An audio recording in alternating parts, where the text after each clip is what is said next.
Rural Americans deserve access to the best of what our nation has to offer, especially health care. Across every state and every community, America's rural hospitals are the first line of defense, protecting our families, neighbors, and loved ones. No matter where you live, hospital care doesn't clock out. They're there 24 hours a day, 7 days a week, 365 days a year. Each year, America's over 5,000 hospitals care for millions of patients, providing 24/7 emergency care, delivering babies, cancer treatments, and other life-saving care that patients rely on. Behind every one of those patients are doctors, nurses, and caregivers working tirelessly to keep people healthy and safe. Hospitals are our community's lifelines. They employ our neighbors and keep our families healthy. But now, some in Congress are threatening access to care. Tell Congress, protect patient care to keep America strong. Don't cut rural health care.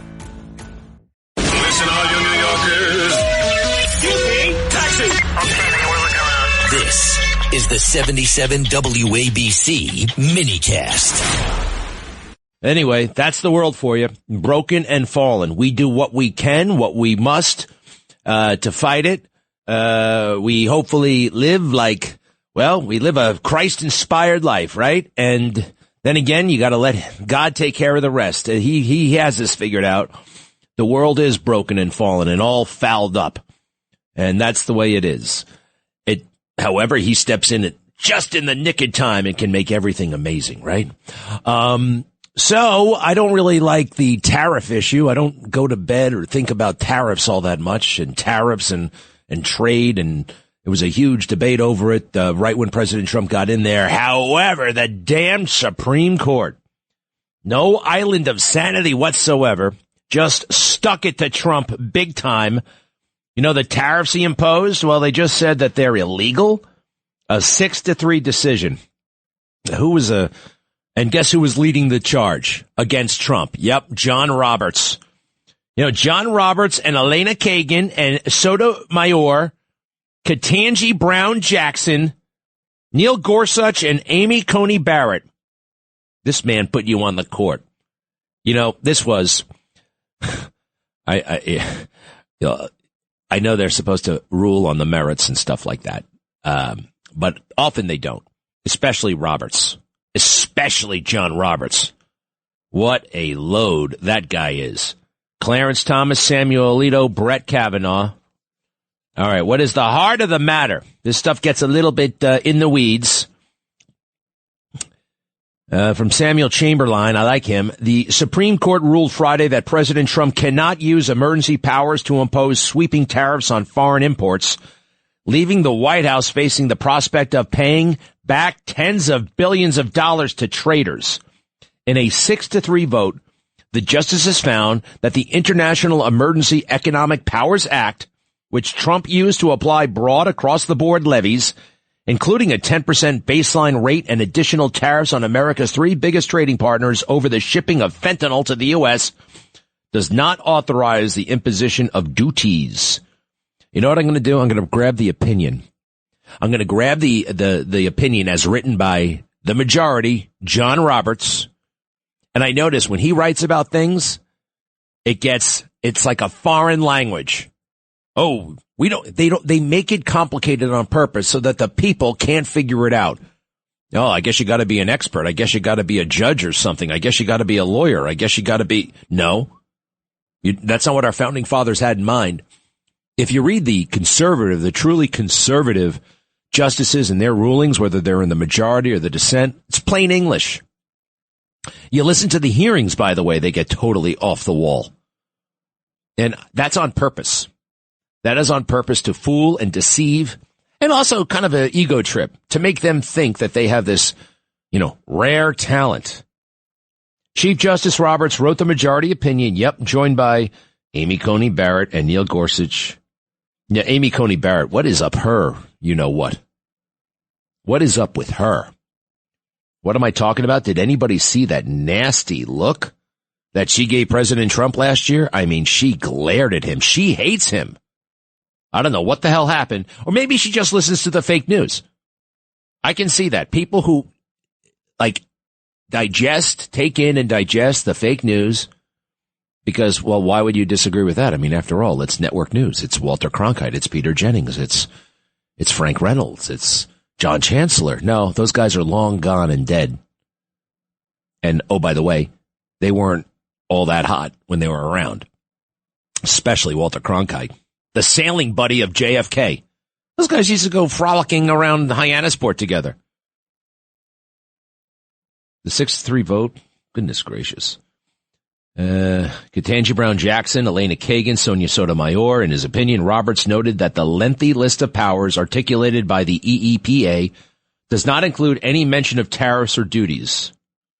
The omission is notable in light of the significant but specific powers Congress did go to the trouble of naming, the Chief Justice went on. It stands to reason that had Congress intended to convey the distinct and extraordinary power to impose tariffs, it would have done so expressly, as it consistently has in other tariff statutes. Accordingly, the president must point to clear congressional authorization to justify his extraordinary assertion of the power to impose tariffs. He cannot. The White House has pledged to use other avenues to impose the tariffs, including Section 232 of the Trade Expansion Act of 1962, blah, blah, blah, blah, blah, blah, blah. Hey, you know what else we could think about doing? I mean, President Biden did it. Blow off the court. Just blow them off. Hey, you guys remember AOC? Got my AOC stuff? AOC said out loud that we should blow off the court. I guess it was cute. It was cute when she recommended it, right? But it wasn't just her. It was the Biden administration blowing off the court. Remember when they said they could not just give away federal money, i.e. forgive loans? The court said you can't do that. They did it anyway. Cut 16, if you don't mind. AOC in 2023 during the Biden administration. Cut 16. There has been thought, I believe, given to this. Senator Ron Wyden has already issued statements, for example, advising what we should do in a situation like this, which I concur, which is that I believe that the Biden administration should ignore this ruling. I think that we, the courts have the legitimacy and they rely on the legitimacy of their rulings. And what they are currently doing is engaged in an unprecedented and dramatic erosion of the legitimacy of the courts. It is the justices themselves, through the deeply partisan and unfounded nature of these rulings, that are undermining their own enforcement. So you're saying the Biden administration should ignore this court, but what does that look like? What does that actually mean? I think the interesting thing when it comes to a ruling is that it relies on enforcement, and it is up to the Biden administration to choose whether or not to enforce such a ruling. Yeah, you can break the law. Is that what I heard? Law enforcement, right? They pass something. They decree what the law actually says. And then the Biden administration can blow off enforcing it. Maybe the Trump administration can do that as well. I don't actually advocate that. But there are other workarounds.